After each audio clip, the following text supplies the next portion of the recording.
Listen. Practice. Speak. Practice makes you perfect. Welcome back to the Deep Dive. You know, we talk a lot about strategy and vision and leadership, and that's all crucial, of course. But today we're diving into something that honestly underpins all of it. It's communication. Exceptional leadership. It's profoundly about how you communicate, especially now, right? The business world is so dynamic, constantly shifting. How leaders talk, listen, and connect, it directly shapes team performance, their morale, and ultimately, well, whether you hit those big goals, it's really the engine. That's spot on. You can think of it like the circulatory system of the team, maybe. It pumps the essential information, sure, but also the inspiration, the clarity, everything needs to flow. And our focus today in this deep dive is specifically leadership communication for team excellence. Yeah. We've been digging into this really rich collection of discussions, almost like eavesdropping on key management conversations. And interestingly, a lot of this material was originally curated to help professionals sharpen these exact skills, particularly in a business English context. So it's very practical. Absolutely practical. And our mission really is to pull out those nuggets, those aha moments for you. We want to give you actionable strategies you can actually use. Things that can genuinely transform how you lead, how you connect. We're looking at everything. Setting clear goals, firing people up, navigating those inevitable rough patches, building a culture where people keep improving, all through that lens of communication because, well, it touches everything, doesn't it? So yeah, get ready to dive in. Some of this stuff could really change how you approach leading your team. Okay, so let's start at the beginning. The foundation, right? Clear goals and making sure they actually land with impact. Because you can have the most brilliant plan, but if the team doesn't get it or isn't excited by it, well, it's just noise, isn't it? It really is. It all starts with those clear team objectives. The sources we looked at were really insistent on this. Leaders have to define precise, unambiguous goals. It sounds basic maybe, but it's fundamental. Specific goals give that clarity like a map. Everyone knows exactly what they need to do, and just as importantly, why. It cuts through the fog, eliminates that guesswork. Without that, teams just drift. And it's not just any goals. We're talking strategic prioritization here. You can't do everything at once, right? You spread yourself too thin. Our sources talked about this process, identifying the key areas where a team can genuinely make the biggest difference. They gave some great examples, like focusing on improving customer satisfaction scores or maybe reducing response times to client inquiries. And what was really interesting was the explicit link they made.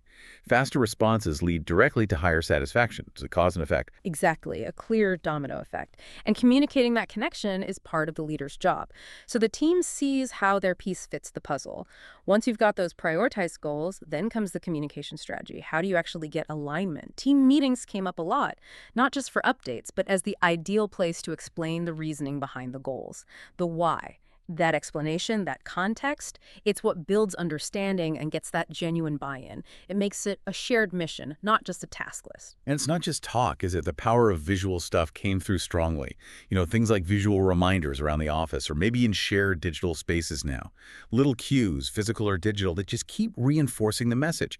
Keep those goals front and center. It's like a constant gentle nudge, stopping that focus from drifting, which, let's be honest, happens easily. Oh, it definitely does. And then there's tracking progress. You know the saying, what gets measured gets done. The sources recommended specific metrics, things like weekly reports showing customer feedback scores and average response times, real data. This regular monitoring isn't just about checking boxes. It's about spotting when things aren't working, when you need to adjust. The emphasis was really on staying flexible and adapting our strategy when necessary. Goals aren't set in stone. That flexibility is key, absolutely. The path might need to change, and that connects to individual contributions too, right? The sources talked about setting individual targets for each team member. Yeah. But, and this is the crucial bit, those targets have to align with the overall team goals to maintain consistency. You don't want individuals optimizing just for themselves if it hurts the team goal. It's about showing that line of sight from their work to the bigger picture. Absolutely. And how do you make that connection compelling? With data. With evidence. The sources strongly pushed leaders to gather concrete examples and data to back up the objectives. It makes the whole thing much more compelling and effective. It shows you've done your homework. It also kind of demonstrates that collaborative effort that went into setting the goals in the first place. Builds confidence, Yeah, it shows thoughtfulness. Yeah. And that collaborative spirit, that clear communication, that's what makes it stick. The core message really was clear communication and shared commitment are the keys to success. Simple, but true. And practically speaking, things like regular check-ins and follow-up meetings were mentioned, just to review progress, keep things on track. Right, that structured approach, it builds momentum, instills confidence. The aim is to bring out the best in everyone, make them feel part of it. Empowering, not just directing. Okay, so clear goals, check. Now, building on that, let's talk about actually delivering messages, especially in things like presentations. How do you maximize impact? Well, one really interesting scenario from the sources involved a leader proactively discussing a past presentation to give feedback. Just doing that, initiating that conversation sets a really positive tone. It encourages people to see feedback as helpful, something to seek out. It's about building that learning culture, which is so vital. And the feedback itself wasn't vague, like, do better. It was specific. The example was, the content was great, but the person spoke a bit too quickly at times. And they acknowledged the reason presentation nerves, especially with important clients or executives watching. We've all been there. Totally relatable. And acknowledging that makes the feedback feel less like criticism and more like, well, coaching. Easier to absorb. Exactly. And then they moved into practical techniques, like pacing. Yeah, the suggestion was to consciously pause between key points, let the information actually sink in for the audience, and a great side benefit, they noted. It gives you, the presenter, a moment to breathe, collect your thoughts, stay calm. It's a win-win. Simple but effective. And what about engagement? Keeping people tuned in. Eye contact. Making sure to maintain eye contact with different people around the room. The idea is to create a more personal connection, make individuals feel seen and more engaged. Takes practice, they admitted, but it becomes more natural and makes a huge difference in how your message lands. Turns a speech into more of a dialogue. I like that. And underpinning all of this was a focus on simplicity. Yes, this was a strong theme. The goal is to communicate effectively, not to impress with complex vocabulary, especially perhaps when dealing with complex topics or even in a business English context where clarity is paramount. Simple, clear language is usually much more powerful. It really is. It's not about sounding smart. It's about being understood, period. And preparation, naturally, is key. Practicing the presentation, maybe with a colleague, running through it like a real meeting, that preparation will boost your confidence and improve your delivery significantly, as the sources put it. It wraps back to that idea of support, doesn't it? Investing in development makes it easier to improve when I know what works. It's a partnership. Okay, great foundation, clear goals, impactful delivery.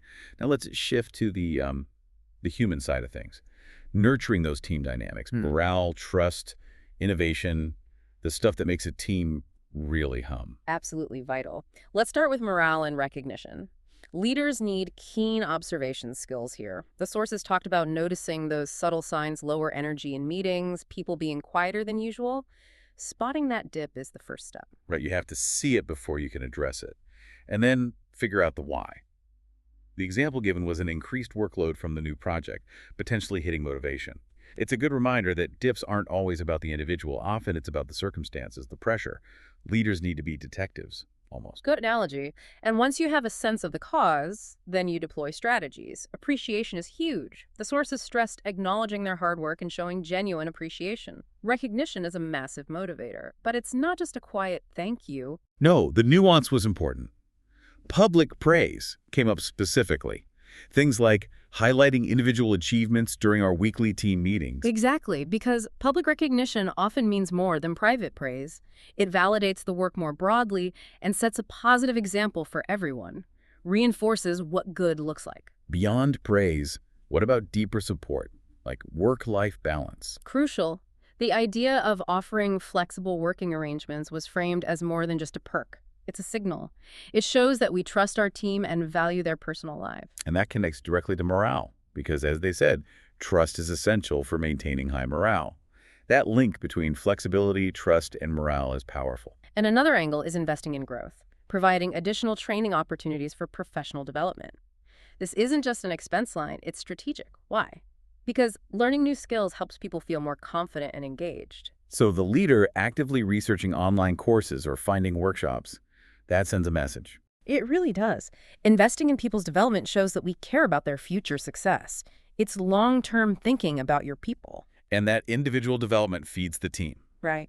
Stronger relationships, better collaboration. Precisely. Suggesting things like organizing team-building activities isn't just about having fun, though that helps. It's strategic because Strong relationships make work more enjoyable and productive, builds that connective tissue.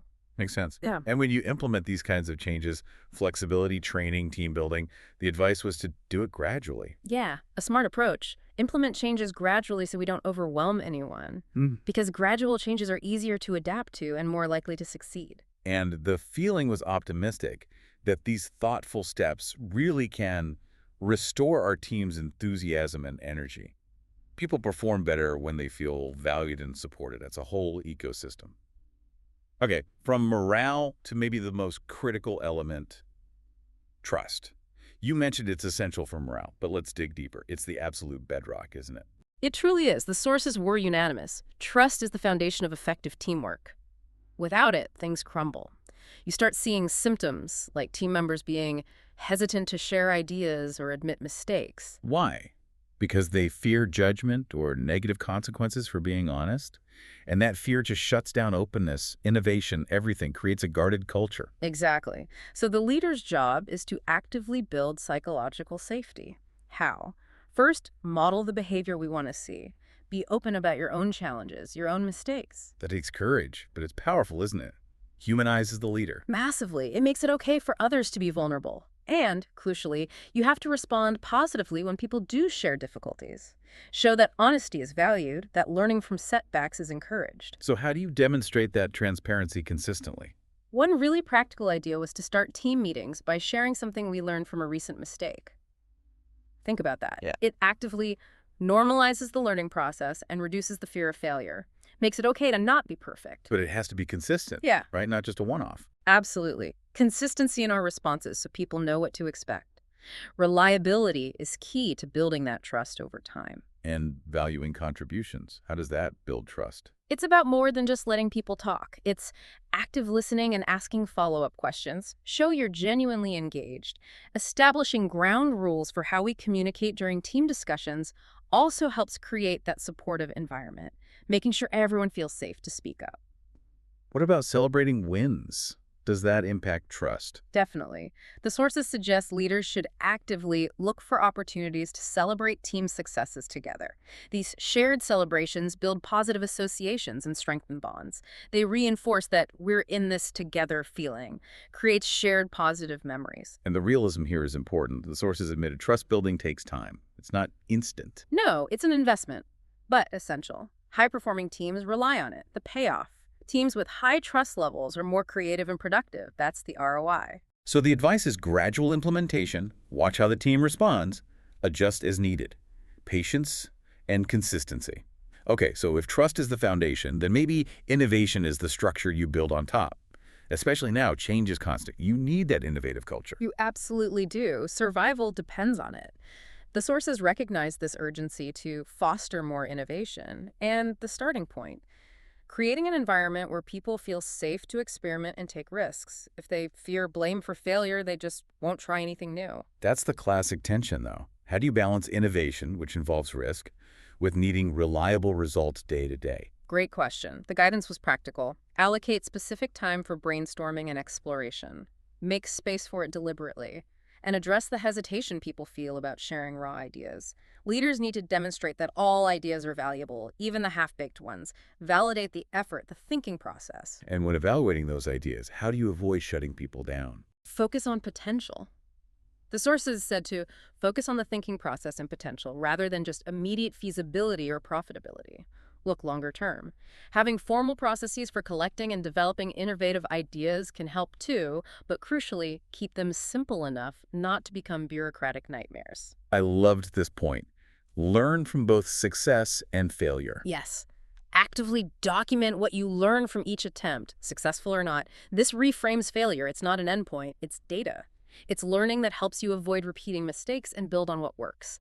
That communication shift is huge. How about managing the risk? Innovation versus stability. One strategy mentioned was creating separate tracks for experimental projects and core business operations, kind of like a sandbox for innovation. This lets you experiment without disrupting the main business.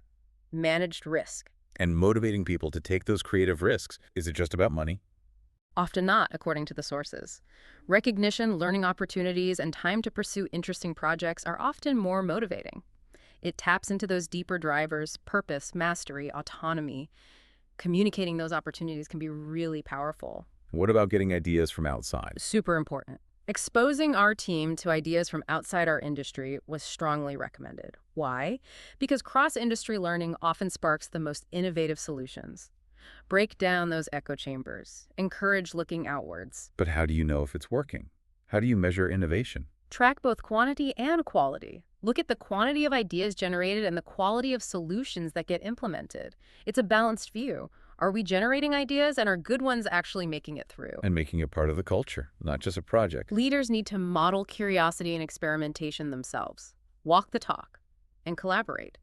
Partner with other departments to expand our innovative thinking and resources. Innovation is often a team sport, crossing boundaries.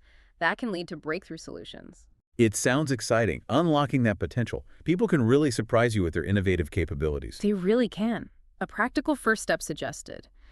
Dedicate time in the next team meeting just for brainstorming. Normalize it. Make it routine. Okay, foundation laid, dynamics nurtured. But teams inevitably hit bumps. Let's talk about guiding through challenges. Conflict, change, crisis, remote work hurdles. This is where leadership communication really gets tested. For sure. Let's start with conflict. The sources used a great example tension between two team members, Sarah and Mike, impacting everyone's productivity. The key insight. Act fast. Address the situation before it escalates and damages working relationships. Don't let it fester. So what's the approach? Jump right in and mediate? Not necessarily. The recommended strategy was initial individual conversations first. Talk to Sarah, talk to Mike separately. The goal is to understand each person's perspective without making them defensive. Gather information, find the root cause. Then facilitate. Exactly. Then bring them together for a productive conversation, focused squarely on finding solutions rather than assigning blame. It's collaborative problem solving. And creating the right atmosphere for that tough conversation is key, I imagine. Absolutely. An environment where both parties feel heard and respected, even if they disagree. Leaders should prepare, maybe have questions to help guide the conversations constructively. Keep it focused and respectful. What about reminding them of the bigger picture? Crucial point. Reminds them we're all working toward the same goal of project success. Because, as the sources noted, conflicts often arise when people lose sight of shared objectives. Reframing helps them see beyond the immediate issue. And sometimes solutions require practical changes, right? Yes, leaders need to be willing to adjust deadlines or reassign some tasks to resolve the underlying problems. Flexibility is important. The goal is to find a solution that works for everyone. The confidence was that with good communication and mediation, it can be resolved. And these tough situations, they're actually learning opportunities too. Definitely. For everyone involved, including the leader, a chance to develop better conflict resolution skills and improve our leadership capabilities. Turn a negative into a positive growth moment. Okay, from conflict to another common challenge, leading to significant change. New software, restructuring. Yeah. It happens all the time. Almost constantly, yeah. The sources tackled the classic new software system example, the absolute non-negotiable. Clear communication about why the change is necessary and beneficial. People need the rationale. And specifically how it helps them, right? Explain how it will make their work easier and more efficient. Counter that natural resistance to the unknown. Exactly. Because people resist change when they don't understand the reasons behind it. So the approach is twofold. Address their concerns empathetically and provide adequate training to build their confidence. Support both emotionally and practically. Does structure help manage the anxiety around change? Immensely. A detailed implementation timeline with specific milestones and support resources makes it feel less chaotic, more manageable, and a really smart tactic. Identify team members who adapt quickly to serve as change champions. Peer influence is often more powerful than top-down directives. What about the training itself? Offer variety. A combination of hands-on workshops and online tutorials caters to different learning styles. And keep the communication flowing. Regular check-ins to monitor progress and address any issues are vital. Frequent communication is essential during transitions. And patience is needed too, I guess. People adapt at different speeds. Crucial point. Some people will adapt faster than others, so we need to be patient. Pushing too hard can backfire and create more resistance. Instead, celebrate small wins along the way to maintain momentum and morale. Acknowledge the effort and progress. So the leader's role is really guide and supporter. Absolutely. Guide them through the process. showing confidence that with proper leadership and support, our team will adapt successfully. Holding those regular weekly meetings during the transition keeps lines open, nips problems in the bud, and reinforces the why again and again. Go now for the really high-stakes stuff. Crisis communication. When things go seriously wrong. Yeah, the sources jumped right in with a potential crisis with our biggest client. The pressure is immediately on. The core principles: immediate action, transparency, and a clear plan for resolution. No hiding, no delaying. But transparency is tricky, isn't it? Who do you tell? How much? It's a balancing act. Share information with everyone who needs to know, but the key is to avoid creating unnecessary panic or confusion. Target the communication, and balance honesty with morale by focusing on the facts and your confidence in the team's ability to handle the situation. Your calm competence is infectious. How do you project that confidence to clients? Quick, decisive action and clear communication show that you're in control. Internally, coordination is everything. Establish a clear chain of command and ensure everyone knows their specific responsibilities. No confusion about roles during a crisis. Preparedness helps control the narrative too, right? Definitely. Hold emergency meetings, but prepare talking points in advance for clarity and consistency, and fight the rumor mill. Provide regular updates even if there's no new information. Silence breeds speculation. Keep communicating. Maintaining client confidence throughout is key. Yes. Frequent communication about your progress shows professionalism and commitment. Keep them informed and be adaptable. Have contingency plans and be ready to adjust your approach. Crises are fluid. Your response needs to be too. And after the immediate crisis, what about learning? Document everything. Document everything so you can conduct a thorough analysis once the crisis is resolved. Don't waste the learning opportunity. Keep the team focused by acknowledging the stress while emphasizing their capabilities. And don't let pride stop you from getting necessary help if needed. Ultimately, the leader must model calm leadership. The team watches you closely. And that post-crisis analysis is crucial for fixing underlying issues. Absolutely. Identify and address system weaknesses. Turn the crisis into a catalyst for getting stronger. Moving from crisis to the everyday reality for many, remote work. How do we optimize communication when we're not in the same room? It's a huge topic now. The sources acknowledge the unique challenges for maintaining team connection and project coordination remotely. It requires different approaches. Like adapting meetings. Shorter, maybe? That was one suggestion. More frequent but shorter check-ins. Keep people aligned without Zoom fatigue. And be really intentional about participation. Create more opportunities for everyone to participate, not just the most vocal members. Be intentional about asking for their input and making sure they're heard. Call on quieter people directly sometimes in a supportive way. Protocols help too, like rules for online meetings. Yeah, specific protocols for muting, turn taking, using the chat function. It makes things smoother, more comfortable, and having the better tools for collaboration and project management makes a big difference in feeling connected and organized. What about the social side? Maintaining culture remotely. Need to be deliberate here too. Virtual team building activities and informal chat sessions can help replicate some of that water cooler connection. And respecting time zones is huge for dispersed teams. Schedule meetings fairly, maybe rotating meeting times shows respect. It signals you value everyone's time. Quick decisions can be hard remotely. Any tips there? Having clear decision-making processes and designated point people avoids delays and confusion, and fight isolation proactively. Regular one-on-one check-ins are vital, not just for tasks, but for connection and addressing concerns privately. Does training help bridge the gap? Definitely. Provide training on effective remote communication techniques for everyone. Level the playing field. And ask for feedback. Survey the team to understand their biggest challenges so you can target improvements. The overall message seems optimistic, though. Remote work can thrive. Yes, with the right approach and tools, and crucially, proper leadership and communication strategies. And involving the team in designing those strategies, that really boosts buy-in and implementation success. Make it a shared effort. Okay, let's shift focus one last time. From managing current challenges to really investing in the future. Developing people and shaping the vision. This is the long game. It really is. Starting with coaching for career development, the sources called these coaching conversations one of the most valuable investments you can make. It starts with understanding the individual asking about career aspirations, noticing where they struggle or excel currently, needs to be personalized. And that classic debate, fix weaknesses or build strengths. The leaning in the sources was clear. Building strengths often yields faster results and higher engagement. Focus on what they're good at and make it even better. And frame it positively. It's an investment in their future success, not just fixing problems. That framing matters. How about setting goals for development? Make them realistic but ambitious. And crucially, break big goals into smaller, achievable steps. Build that momentum and confidence. Checking in regularly helps monthly sessions work well for maintaining momentum. Keep the conversation going. What if someone doesn't seem interested in climbing the ladder? Respect their choice, absolutely. But maybe gently explore why. Is it genuine satisfaction, or maybe a lack of confidence or not seeing the possibilities? It's important to discuss the opportunities exist within the company for advancement. Make sure paths are visible. Networking came up too, helping people build connections. Yeah, developing networks and relationships outside our immediate team brings fresh perspectives and opens doors.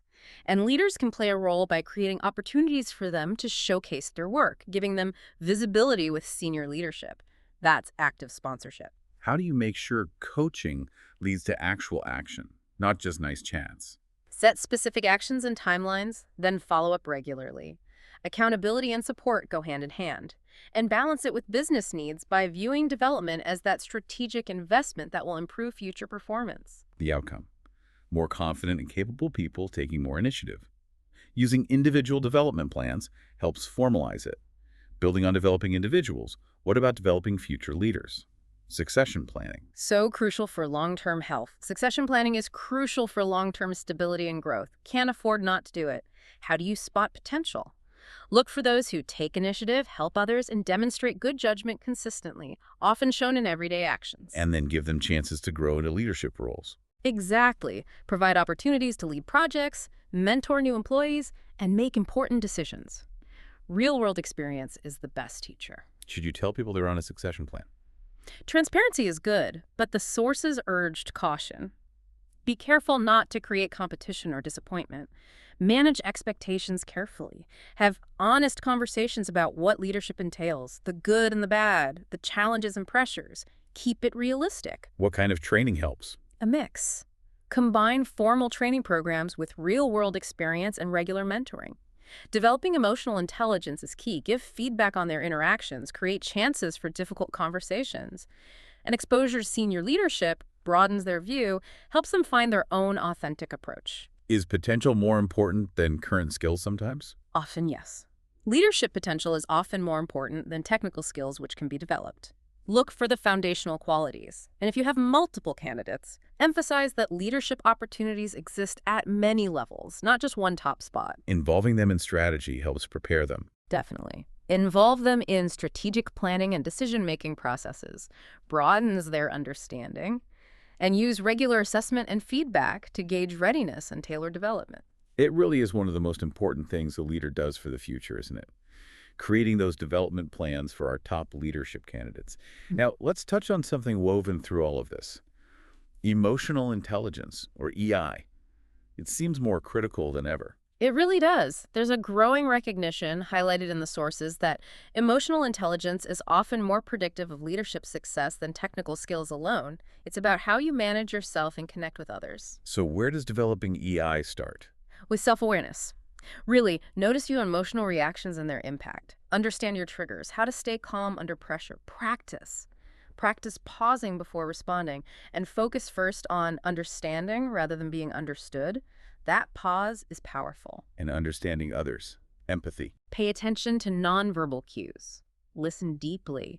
Ask questions to understand what people are really feeling.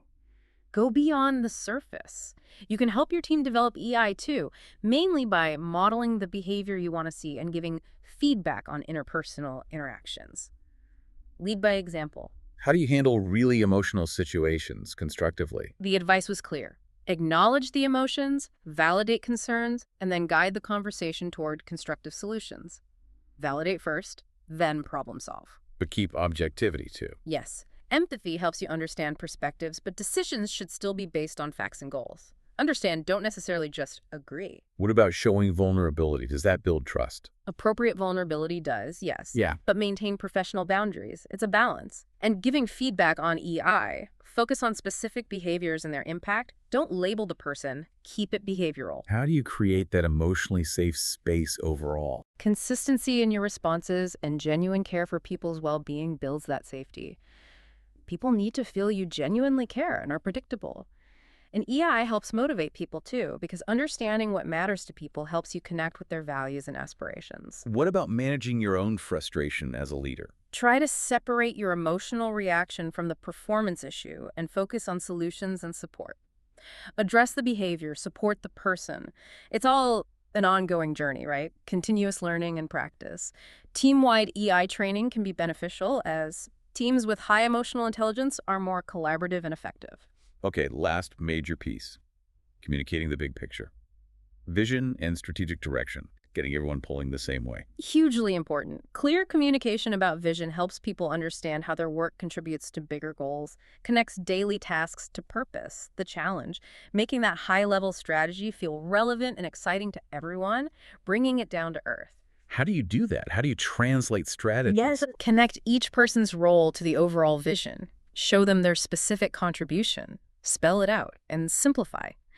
Use simple language, concrete examples, and visual aids. Make it accessible, memorable. How do you make sure the vision translates into action? Create specific, measurable goals that clearly connect to the broader strategic objectives. That linkage is vital. And keep reinforcing the vision. Regular reinforcement is important, but you need to vary your approach so the message stays fresh. Avoid sounding like a broken record. What about getting people involved, making it feel like their vision too? Include team input in strategic planning, and crucially, show how their feedback influences decisions. Give them a voice if people are skeptical. Address their concerns directly and explain the reasoning behind strategic choices transparently. Don't dismiss doubts. What if the strategy needs to change? Frame changes as responses to new information rather than admissions of previous mistakes. It's about adapting intelligently. And use stories. Stories help people remember and connect emotionally with the message. Make it human. How do you know if your vision communication is working? Ask and observe. Ask questions, observe behaviors, and look for evidence that people are making aligned decisions.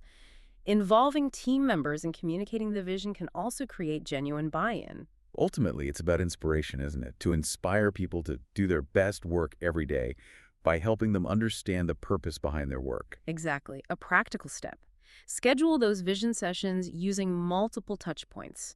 Make it an ongoing dialogue. Because that strategic communication, done well, creates that powerful shared understanding and commitment to our future, leading to, hopefully, remarkable results. Wow. Okay, that was a really comprehensive journey through leadership communication, wasn't it? We covered so much ground, from the absolute necessity of clear goals and nailing your presentation delivery. Right, to the really crucial stuff about nurturing the team, boosting morale, showing recognition, building that deep essential trust, and sparking a culture where innovation can actually thrive. And then navigating those tricky waters, handling conflict constructively, leading people through big changes, managing crises effectively, and making communication work even when we're not physically together. And finally, looking ahead, investing in people through coaching, planning for future leaders, leveraging emotional intelligence, and painting that compelling vision that gives work meaning. And it's interesting how these themes kept coming up in those source materials, which, as I mentioned, were often focused on practical business English skills. It shows how universal these communication principles are. Absolutely. So as you, our listener, reflect on all this, here's a thought to maybe chew on. In your world, with your team, facing your challenges, what's the one communication habit, just one thing from today, that you could consciously try this week? What single shift might create the biggest positive ripple effect for your team's excellence? Maybe it's pausing before reacting, or publicly praising someone, or asking more questions about the why behind a task. Leadership, as these sources really drive home, is that continuous journey, learning, adapting, and always refining how we communicate. So we really hope you found some valuable takeaways today. Pick one insight, give it a try, see what happens. Thanks so much for joining us on this deep dive into leadership communication for team excellence. We hope it helps you lead with even more clarity, purpose, and impact. Welcome back to the Deep Dive. We're here again, sorting through all the noise to bring you insights you can actually use. Today, we're tackling a really big one: leadership communication for team excellence.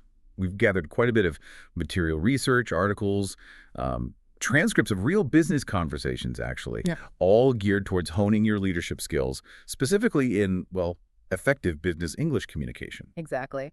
And if we connect this to the bigger picture, our goal today isn't just theory. We want to distill those practical, actionable strategies, the kind of refined communication tools that help you as a leader who already knows the basics, really foster that top-tier team performance through truly clear and impactful dialogue. Right.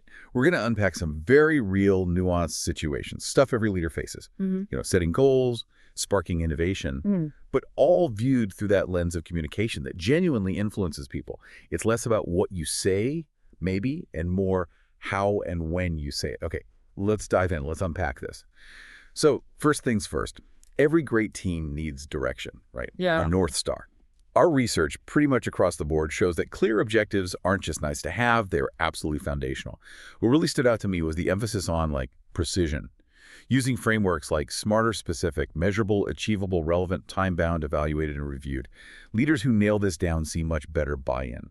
And the goals are just so unambiguous, which is crucial for clear business English. That's a key point. Take improving customer satisfaction. Saying improve it is too vague. A smarter goal is more like boost our average customer sat score from 8.2 to 9.0 by end of Q3, measured by the post-service survey, and we'll review in week 6 to tweak the plan if we need to. That's specificity. Vital. Or reducing client response times. Not just be faster. It's cut average email response time to under 4 hours for Tier 1 clients in the next 2 months. We'll track it weekly in the CRM, and individuals know they need to check daily. See? It removes the guesswork, forces you to think through the how. Okay, but how do you communicate these without sounding like you're just reading off a checklist? The sources suggest, yes, have that team meeting to explain the why, that's essential. But the real impact comes from, sustained reinforcement, not just one conversation. Things like visual reminders, dashboards maybe, or mission statements up on the wall, little nudges that keep the goals top of mind. And that reinforces the key business language too, doesn't it? Absolutely. And tracking progress. It's not just about those weekly reports on customer feedback or response times. Critically, the material says use these reports as starting points for discussion. It's not just accountability. It's about using the data to adjust strategy on the fly. Leaders need to clearly communicate why numbers are moving, what we're learning, and how we're adapting together. Which brings us back to the bigger picture, the vision. What's fascinating here is how these detailed, measurable goals actually connect to communicating that larger, more inspiring vision. Exactly, because hitting numbers is one thing, but understanding why they matter, that's different. You want people invested in something bigger. Precisely. Leaders need to be good at connecting someone's specific job, their daily tasks, to that overall vision. That's what makes strategy feel relevant, exciting even. Our research really pushes simplifying complexity, using simple language, concrete examples, maybe analogies. Visual aids help too, and stories. Stories often land much better than just throwing data at people. They convey purpose, ignite a bit of passion. That makes perfect sense. So you translate the big, sometimes fuzzy vision into clear, measurable daily actions. Actions linked right back to the strategy. And this isn't just a one-time announcement, is it? It needs to be ongoing. Oh, definitely not. The sources stress regular, varied reinforcement. You can't just say it once at an all hands and, pick the box. Weave it into conversations, maybe newsletters, one-on-ones, team activities, keep it alive. That consistent message through different channels, that's what builds shared understanding and makes the vision part of the culture. So what does this all mean for you listening? It's making sure everyone on your team knows what to do, yes, but also why it's important, how their specific piece contributes to the whole picture. Okay, so you've got clarity, you've got vision. What's next? Cultivating that supportive, engaged team environment. Like one expert said, it's not just what you say, it's how you make people feel. And this is super important when maybe team energy is low, or engagement seems to dip, perhaps workload's up, or there's a new challenging project.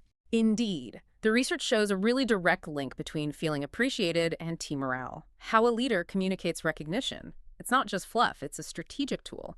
And it's more than just a general thanks. It's acknowledging specific hard work, highlighting individual achievements.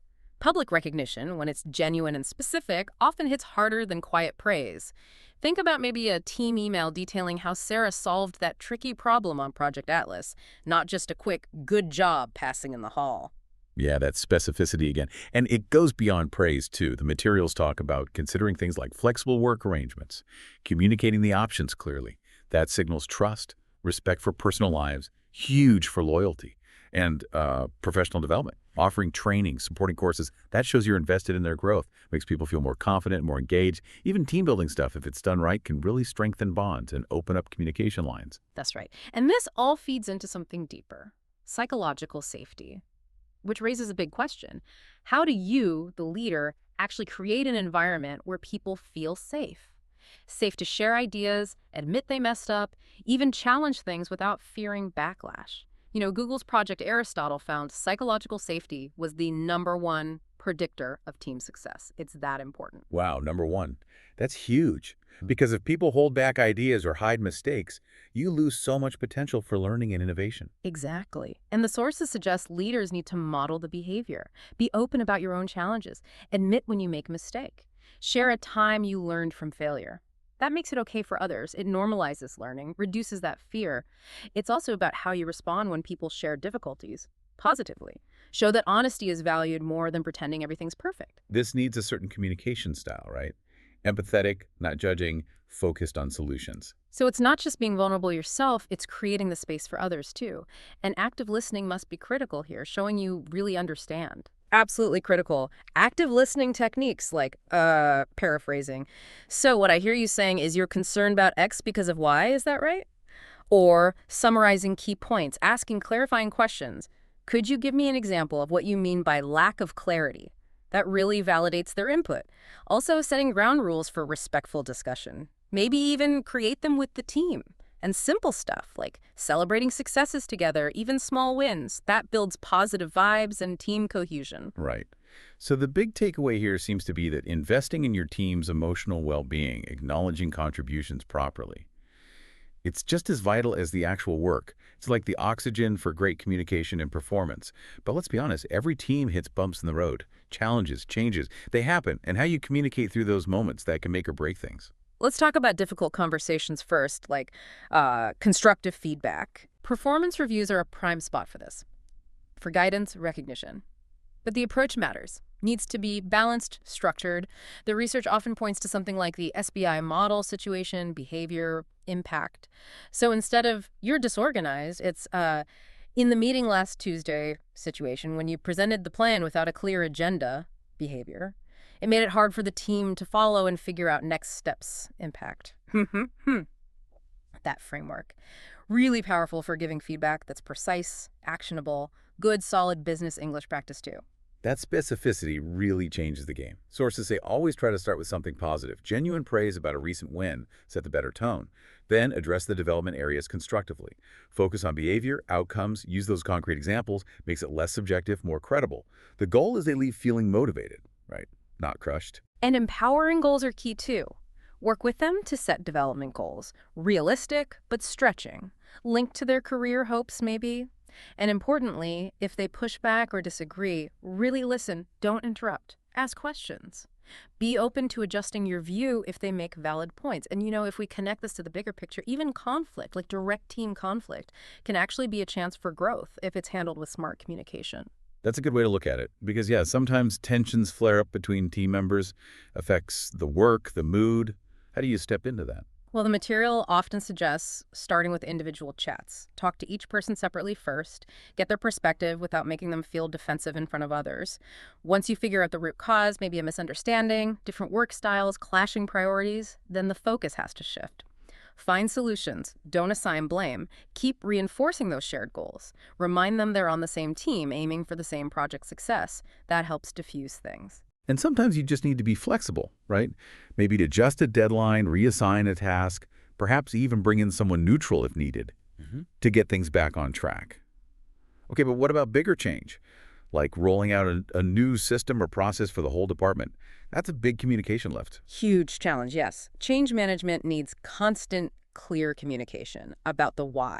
Why is it necessary? What are the benefits? How will it actually affect people's day-to-day? Leaders have to explain the strategy behind it. Maybe it's market forces, efficiency gains, new tech. Explain how it'll eventually make work better or easier. People are much more willing to accept change if they get the why and see a potential upside, not just another task.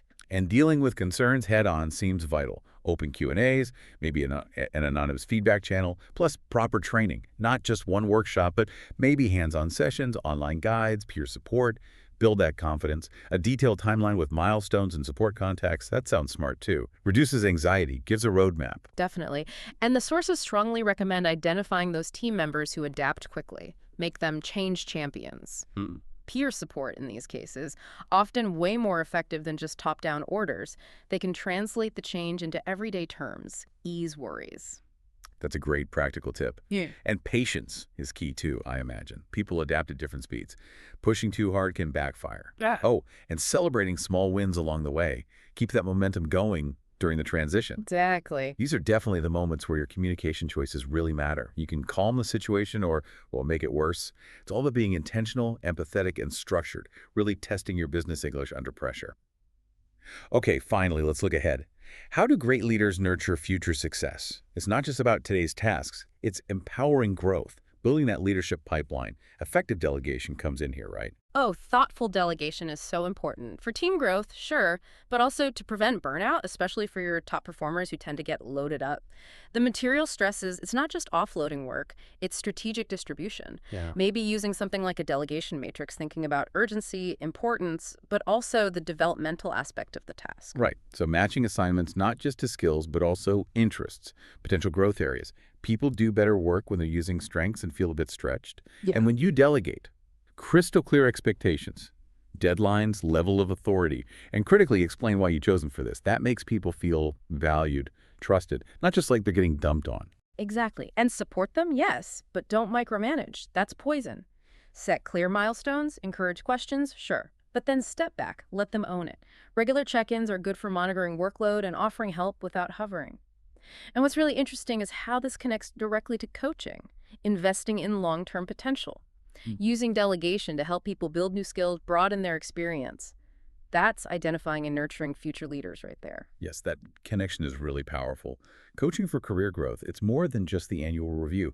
It's actively asking about aspirations, understanding what drives them, focusing on building strengths that often gets faster results, and boosts engagement, not just fixing weaknesses, framing development as an investment in their future and the company's. Right. And that means helping set ambitious but doable goals, breaking them down.